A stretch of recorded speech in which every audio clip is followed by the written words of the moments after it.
వీక్షకులందరికీ నమస్కారం. ఇల్లు కట్టి చూడు, పెళ్లి చేసి చూడు అంటూ ఉంటారు. ఎందుకంటే అవి రెండు చాలా కష్టసాధ్యమైనటువంటి విషయాలు.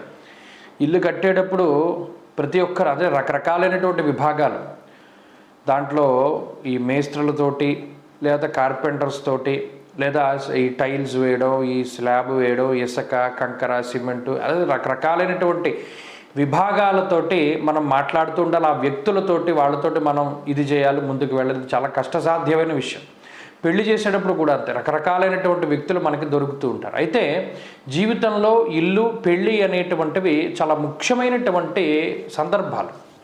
జీవితంలో ఎక్కువ భాగం కష్టపడి శ్రమించి ఉద్యోగం చేసి దాచి సంపాదించుకున్నటువంటి ధనంతో ఇల్లు కట్టుకుంటారు. అలాగే పెళ్ళిళ్ళు అవి కూడా దాంతో చేస్తారు. అయితే ఇవి ఎందుకు చెప్తున్నాను అంటే, ఇవి రెండిటికి కూడా ముహూర్త బలం అనేటువంటిది చాలా ముఖ్యం. ఈ మధ్యకాలంలో మనందరం కూడా చేసేటువంటి తప్పు ఏంటి అంటే, ఒక బలమైనటువంటి ముహూర్తంలో వీటిని ముందుకు తీసుకువెళ్ళకపోవడం వల్లే అటు వివాహ వ్యవస్థలో చాలా రకాలైనటువంటి సమస్యలు వస్తూ ఉన్నాయి. అలాగే ఇంటిలో ఉండేటువంటి యజమానులు ఎవ్వరికీ కూడా మానసిక ప్రశాంతత అనేటువంటిది ఉండడం లేదు.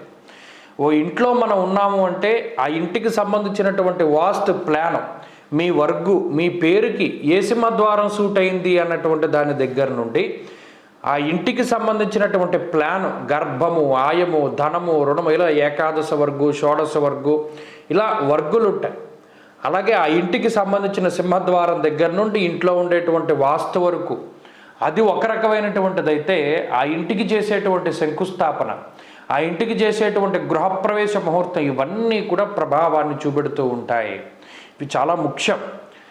అయితే ఈ ఆగస్టు శ్రావణ మాసంలో ఏమైంది అంటే, అటు వివాహానికి కానీ లేదా ఇటు గృహప్రవేశాలకి కానీ బలమైనటువంటి ముహూర్తాలు ఏవి కూడా లేవు. చాలా చిత్రమైనటువంటి విషయం. అంటే మనకు వైశాఖమేమో మూఢంలో పడింది, వైశాఖం మూఢం, జ్యేష్టం మూఢం, ఆషాఢం శూన్యమాసం, ఇప్పుడేమో మనకి శ్రావణ మాసం వచ్చింది. అంటే ఈ గడిచినటువంటి 3 నెలలు 4 నెలలు మూఢాలు, ముహూర్తాలు లేవు. ఈ ముహూర్తాలు లేకపోవడం వల్ల చాలా సమస్యలు వచ్చాయి. చాలామందికి అసలు పని లేకుండా పోయింది. మరి ఈ శ్రావణం వచ్చింది, అందరూ కూడా చక్కగా మనకి ఏమైనా పని దొరుకుతుందేమో అని చూస్తూ ఉంటారు. పెళ్ళిళ్ళు, పేరంటాళ్ళు, లేకపోతే శుభ కార్యక్రమాలు, ఇల్లులు, శంకుస్థాపనలు, గృహప్రవేశాలు, ఇవన్నీ కళకళలాడుతాయి కదా అని అనుకుంటారు. నిజమే. కానీ ఇక్కడ ఒక విషయాన్ని దృష్టిలో పెట్టుకోండి.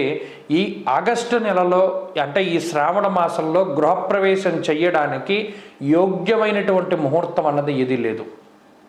మీరు గమనిస్తే ఇచ్చినటువంటి ముహూర్తాలు కొన్ని మీన లగ్నానికి ఇచ్చారు, కొన్ని మేష లగ్నానికి ఇచ్చారు, కొన్ని మిథున లగ్నానికి ఇచ్చారు, కొన్ని కన్యా లగ్నానికి ఇచ్చారు, కొన్ని ధనుర్ లగ్నానికి ఇచ్చారు, కొన్ని మకర లగ్నానికి ఇచ్చారు. ఇలా ధనస్సు, మకరం లేదా వీటికి ఇచ్చినటువంటి పంచాంగాలు చాలా తక్కువ. మెజారిటీ పంచాంగం ఎవరైతే ఎక్కువ సర్క్యులేషన్ అది ఉన్నదో ఆ పంచాంగంలో ప్రత్యేకించి ముహూర్తాలన్నీ మిథున లగ్నానికి, మేష లగ్నానికి, తులా లగ్నానికి వీటి ఇచ్చుకుంటూ పోయారు. అయితే ఈ శ్రావణ మాసంలో ఆయా లగ్నాలకి మనం గృహప్రవేశం చేయడం వల్ల చాలా అనర్థాలు అనేటువంటివి మనకి సంభవిస్తాయి. ముహూర్తానికి చాలా బలం ఉండాలి, పంచేష్టిక బలం ఉండాలి, పంచాంగ శుద్ధి అనేటువంటిది ఉండాలి, అనగా రహితం అవ్వాలి. అలాగే ప్రవేశే ద్వాదశే శుద్ధిర్యుద్ధే ఏకాదశే తథా, గృహప్రవేశం చేయడానికి 12వ ఇల్లు ఖాళీగా ఉండాలి. మిథున లగ్నానికేమో 12వ ఇంట్లో కుజుడు, గురుడు ఉన్నారు. ఆ లగ్నానికి ఎవడైతే చేసుకున్నాడో వాడి జీవితం దగ్ధమైపోతుంది అన్నారు. అలాగే కొంతమంది ఏంటి, శుభగ్రహాలు ఉంటే శుద్ధి లేకపోయినా పర్వాలేదు అనేటువంటి కొంత మొండి ధోరణి ఉన్నది. ఏది కూడా అంత మంచిది కాదు. తులా లగ్నానికి ముహూర్తం పెడుతున్నారు, అష్టమ శుద్ధి లేదు. కర్కాటక లగ్నానికి ముహూర్తం పెడుతున్నారు, అష్టమ శుద్ధి లేదు. మీన లగ్నానికి ముహూర్తం పెడుతున్నారు, లగ్నంలో రాహు ఉన్నారు. ఆ లగ్నానికి పోనీ ఏదైనా బలం ఉంది అంటే లేదు. అంటే కేంద్ర కోణాల్లో ఏ విధమైనటువంటి గ్రహాలు లేవు, దానికి భృగు షట్కము అనేటువంటి దోషం ఉంది. మరి ఇలా గృహప్రవేశానికంటూ ఏ విధమైనటువంటి యోగ్యమైన ముహూర్తాలు కూడా లేవు. కాబట్టి నేను చాలా వరకు నా దగ్గరికి వచ్చేటువంటి వీరందరికీ కూడా ఒకటే మాట చెప్పాను, ఇటువంటి లగ్నాల్లో గృహప్రవేశం చేయడం కన్నా మానేసి నవంబర్ నెలలోనో, ఆశ్వీజ మాసంలోనో, అక్టోబర్లోనో గృహప్రవేశాలు చేసుకోవడం మంచిది. పోతుంది 2 నెలలు అద్దిపోతుంది. కానీ గృహప్రవేశం అనేటువంటిది ఈ లగ్నాల్లో చేయకూడదు. కాంటపట్ట పొజిషన్. ఇక మనకి లేదు అవకాశం అనుకుంటే అప్పుడు ఏదైనా ఒక మనకి లగ్నాన్ని నిర్ణయించుకుని ముందుకు వెళ్ళాలి. అది కూడా దాంట్లో కూడా చాలా ఇబ్బందులు ఉన్నాయి. అయినప్పటికీ ఇంకా కాంటపట్టు పొజిషన్లో కొన్ని ముహూర్తాలు ఉన్నాయి, కానీ తప్పితే యోగ్యమైనటువంటి ముహూర్తం ఏదీ కూడా లేదు. మీరు కావాలంటే చూడండి, ఏ ముహూర్తమైనా ఇదే లగ్నాలు. మిథునానికి పెడుతున్నారు, మిథునం అస్సలు పనికిరాదు. తప్పితే మేషానికి పెడుతున్నారు, అది పనికిరాదు. కర్కాటకం పనికిరాదు, తుల పనికిరాదు. ధను లగ్నానికి పెడుతున్నారు, అది పనికిరాదు. ఇలా చాలామంది, నేను విమర్శ చేయదలుచుకోలేదు, కానీ నాకు ఉన్నటువంటి పరిజ్ఞానం 10 మందికి మంచి జరగాలి కాబట్టి ఈ ముహూర్త లగ్నాలు ఏవీ బలమైనవి కాదు. పైగా రకరకాల దోషభూయిష్టమైనటువంటివి. వీటిలో గృహప్రవేశం చేయడం కన్నా మానేయడమే ఉత్తమం. ఇక వివాహానికి సంబంధించినంత వరకు కొద్దిపాటిగా మిథున లగ్నం కొంత బలంగా కనబడుతూ ఉన్నది. ఇక తప్పదు, కాంటపట్టు. ఎందుకంటే గత 3 నెలలుగా లేవు ముహూర్తాలు, తప్పితే మళ్ళీ అక్టోబర్లో ఉన్నాయి. మరి ఈ 5 నెలలు ఆగిపోతే పెళ్ళిళ్ళు వాళ్ళు కుదుర్చుకుని ఉన్నవాళ్ళు ఎలా కూర్చుంటారు? అందుకని కాంటపట్టులో కొన్ని లగ్నాలని ముహూర్తాలకి మాత్రం, ఎందుకంటే వివాహానికి సప్తమ శుద్ధి అష్టమ శుద్ధి ప్రధానంగా చూసుకోవాలి. వారికి తారాబల చంద్రబలాలు కుదరాలి. వారి లగ్నాలకి షష్టాష్టక లగ్నాలు అవ్వకూడదు. దాంట్లో రకరకాల రిస్ట్రిక్షన్స్ ఉన్నాయి.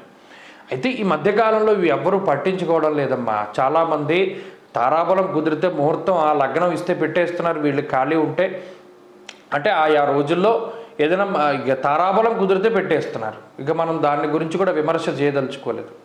కాబట్టి సభాముఖంగా ఈ మాధ్యమం ద్వారా తెలియజేసేది ఏంటి అంటే, అటు వివాహాలకి కొన్ని, అది కూడా చాలా తక్కువగా ఉన్నాయి లగ్నాలు, కానీ అవి కూడా ఇది బలమైనటువంటివి ఏమీ లేవు.